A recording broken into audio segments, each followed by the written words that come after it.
Même sans faire la moindre activité, vous pouvez quand même manifester ce que vous voulez si vous organisez ces 4 dimensions dans une seule direction et que vous les maintenez dans cette direction pendant un certain temps.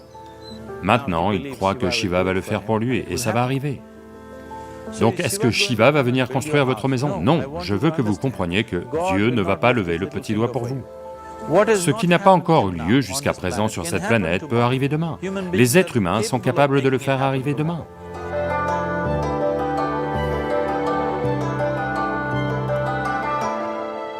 Tout ce que nous, en tant qu'êtres humains, avons créé sur cette planète a essentiellement d'abord été créé dans notre mental.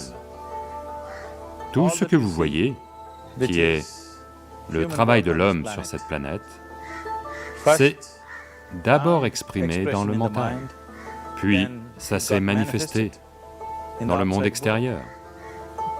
Les merveilles que l'on a faites sur cette planète et les horreurs que l'on a faites sur cette planète, toutes sont parties du mental humain.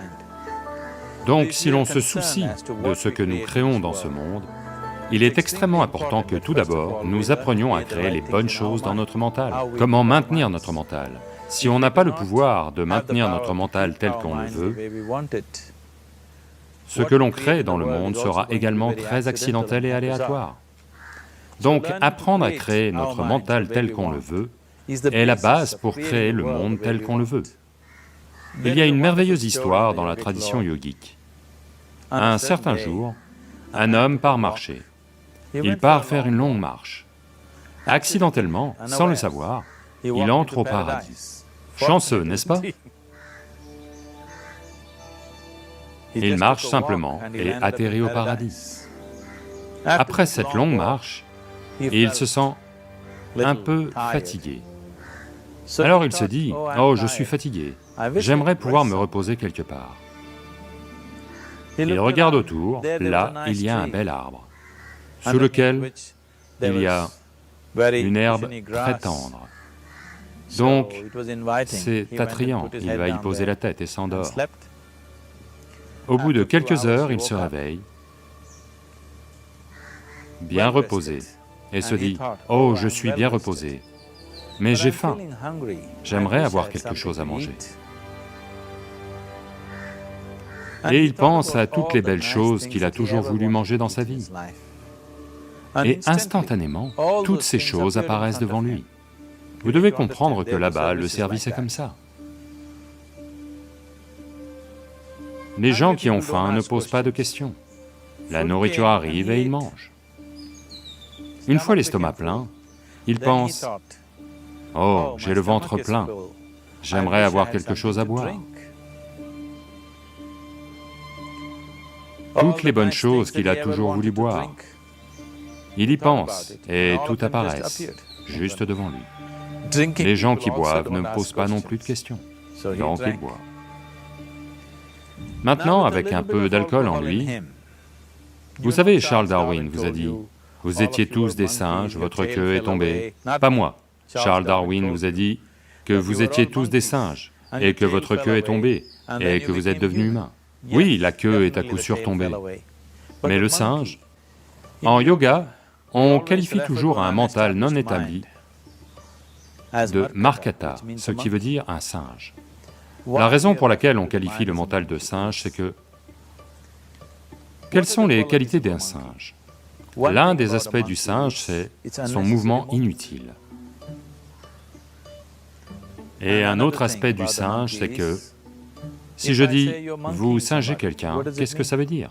Imitation. Singe et imitation sont devenus synonymes. Donc, ces deux qualités essentielles d'un singe sont tout à fait les qualités d'un mental non établi. Les mouvements inutiles, vous n'avez pas besoin de les apprendre du singe, vous pouvez les apprendre au singe. Et imiter est le travail à temps plein du mental. Donc, lorsque ces deux qualités sont actives, un mental est qualifié de singe. Donc ce singe est devenu actif en lui. Il regarde juste autour de lui et se dit, « Que diable se passe-t-il ici? Je demande à manger, de la nourriture arrive, je demande à boire, des boissons arrivent,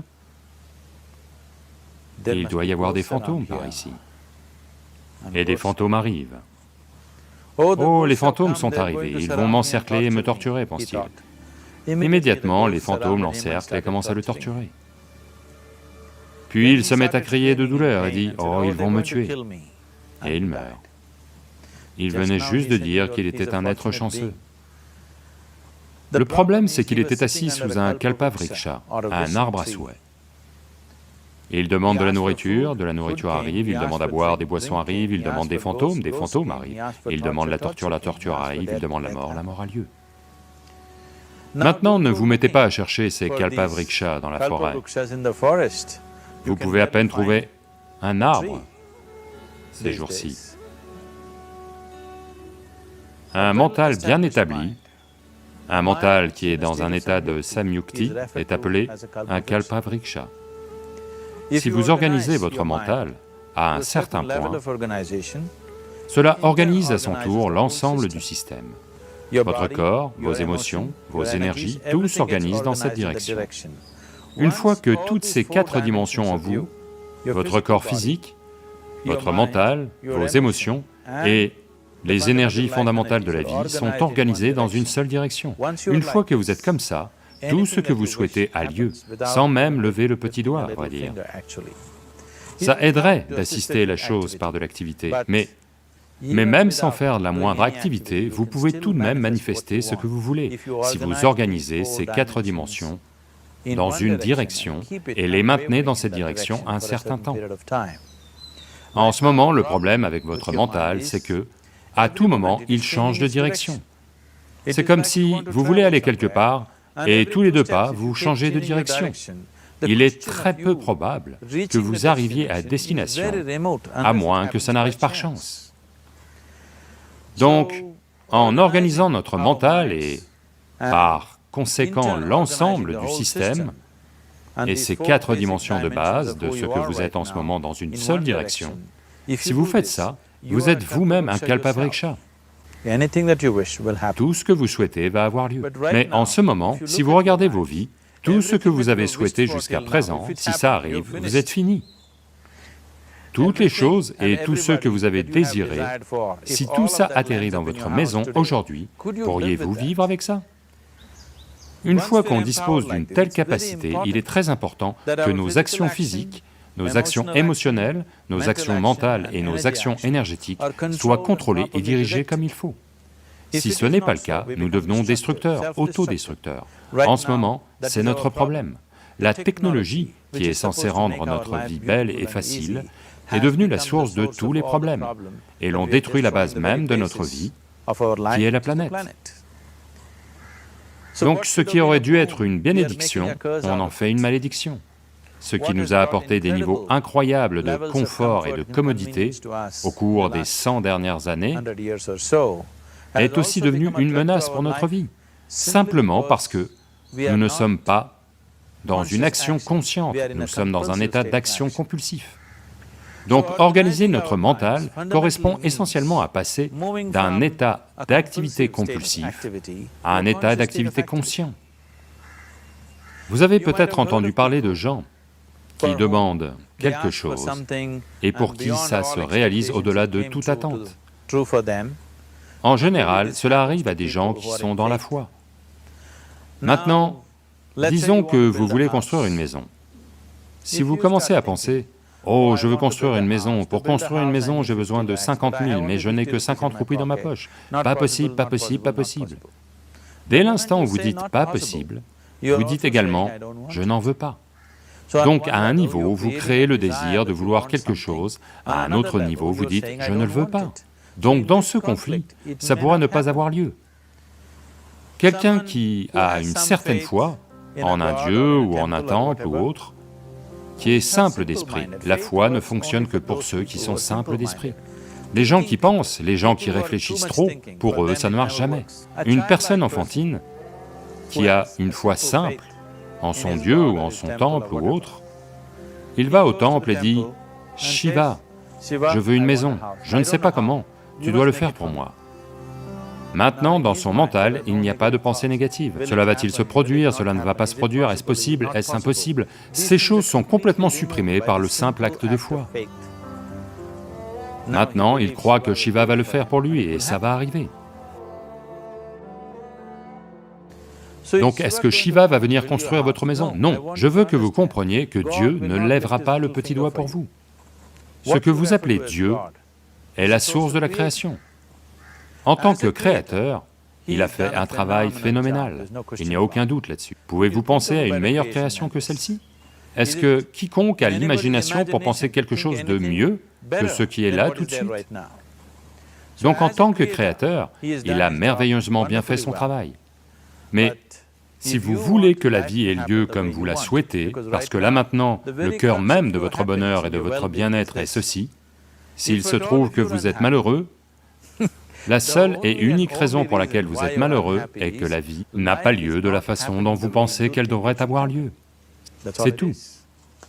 Donc si la vie n'a pas lieu comme vous pensez qu'elle devrait avoir lieu, vous êtes malheureux. Si la vie a lieu comme vous pensez qu'elle devrait avoir lieu, vous êtes heureux. C'est aussi simple que ça.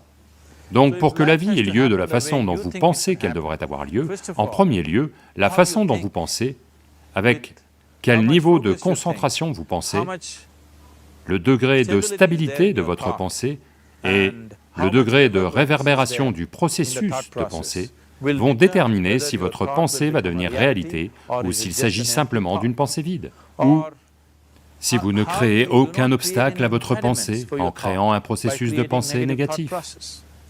Ce possible, telle chose est-elle possible ou pas possible, détruit l'humanité. Ce qui est possible et pas possible n'est pas votre affaire, c'est l'affaire de la nature. Votre affaire est juste de vous efforcer d'atteindre ce que vous voulez. Là maintenant, vous êtes assis ici. Si je vous pose deux questions simples, je veux que vous regardiez simplement ceci et y répondiez. Là maintenant, de là où vous êtes assis, pouvez-vous simplement vous envoler? Vous allez dire non. Là maintenant, de là où vous êtes assis, pouvez-vous vous lever et marcher? Vous allez dire oui. Sur quoi cela repose-t-il? Pourquoi dites-vous non au vol et oui à la marche? Du fait de votre expérience passée de la vie. Bien des fois, vous vous êtes levé et avez marché, vous ne vous êtes jamais envolé. Ou en d'autres termes, vous vous basez sur l'expérience passée de la vie pour décider si quelque chose est possible ou non. Ou en d'autres termes, vous avez décidé que ce qui n'a pas eu lieu jusqu'à présent ne peut pas avoir lieu dans votre vie à l'avenir. C'est une honte pour l'humanité et l'esprit humain. Ce qui n'a pas encore eu lieu jusqu'à présent sur cette planète peut arriver demain. Les êtres humains sont capables de faire en sorte que ça arrive demain. Donc ce qui est possible et ce qui n'est pas possible n'est pas votre affaire. C'est l'affaire de la nature va décider de ça. Vous regardez juste ce que c'est que vous voulez vraiment et faites des efforts en ce sens. Et si votre pensée est créée de manière puissante, sans aucune négativité, sans aucune pensée négative faisant baisser l'intensité du processus de pensée, la première chose et la plus importante est que vous devez être clair, qu'est-ce que c'est que vous voulez vraiment? Si vous ne savez pas ce que vous voulez, la question de le créer ne se pose pas. Si vous regardez ce que vous voulez vraiment, ce que tout être humain veut, c'est... il veut vivre joyeusement, il veut vivre paisiblement. En ce qui concerne ses relations, il veut qu'elles soient aimantes et affectueuses. Ou en d'autres termes, tout ce que tout être humain recherche, c'est de l'agréable en lui-même, de l'agréable autour de lui. Cet état agréable, s'il a lieu au niveau de notre corps, on appelle ça la santé et le plaisir. S'il a lieu au niveau de notre mental, on appelle ça la paix et la joie. S'il a lieu au niveau de nos émotions, on appelle ça l'amour et la compassion. S'il a lieu au niveau de notre énergie, on appelle ça la félicité et l'extase. C'est tout ce qu'un être humain recherche. Qu'il aille au bureau pour travailler, il veut gagner de l'argent, bâtir une carrière, fonder une famille, il va s'asseoir au bar, au temple. Il cherche toujours la même chose, de l'agréable en lui, de l'agréable alentour. Si c'est cela que l'on veut créer, je pense qu'il est temps d'aborder la chose directement et de nous engager à le créer. Donc vous voulez faire de vous-même un être humain paisible, un être humain joyeux, un être humain aimant et un être humain agréable à tous les niveaux, et voulez-vous aussi un monde comme ça? Un monde de paix, un monde d'amour, un monde de joie? Non, non, je veux de la verdure, je veux de la nourriture. Quand on dit un monde joyeux, ça veut dire que tout ce que vous voulez s'est produit. Donc c'est tout ce que vous recherchez. Donc tout ce que vous avez à faire est de vous engager à le créer, à créer un monde de paix, de joie et d'amour, à la fois pour vous et tous ceux qui vous entourent. Si tous les jours le matin vous commencez votre journée avec cette simple pensée dans votre mental, aujourd'hui, où que j'aille, je vais créer un monde de paix, d'amour et de joie. Si vous chutez 100 fois dans la journée, quelle importance? Pour une personne engagée, l'échec n'existe pas. Si vous tombez 100 fois, 100 leçons à en tirer. Si vous vous engagez comme ça, à créer ce qui vous tient vraiment à cœur, maintenant votre mental s'organise. Une fois que votre mental s'organise, la façon dont vous pensez est la façon dont vous vous sentez, vos émotions vont s'organiser. Une fois que vos pensées, vos émotions sont organisées, vos énergies vont s'organiser dans le même sens. Une fois que vos pensées, émotions et énergies sont organisées, votre corps lui-même va s'organiser. Une fois que ces quatre sont toutes organisées dans une seule direction, votre capacité à créer et à manifester ce que vous voulez est phénoménale. Vous êtes le créateur à bien des égards. Ce qui est la source de la création fonctionne en vous à chaque instant de votre vie. C'est juste que, avez-vous gardé accès à cette dimension ou non? Organiser les 4 éléments de base de votre vie vous y donnera accès. Il y a des outils et des technologies pour le faire. Toute la science du yoga, toute la technologie que l'on appelle yoga, n'a que ça pour objet, vous faire passer d'un état où vous n'êtes qu'un fragment de création à un état où vous devenez un créateur. C'est mon souhait et ma bénédiction que chaque être humain de ce monde ait accès à la source de la création en lui-même pour qu'il puisse fonctionner ici en tant que créateur, pas juste en tant que fragment de création.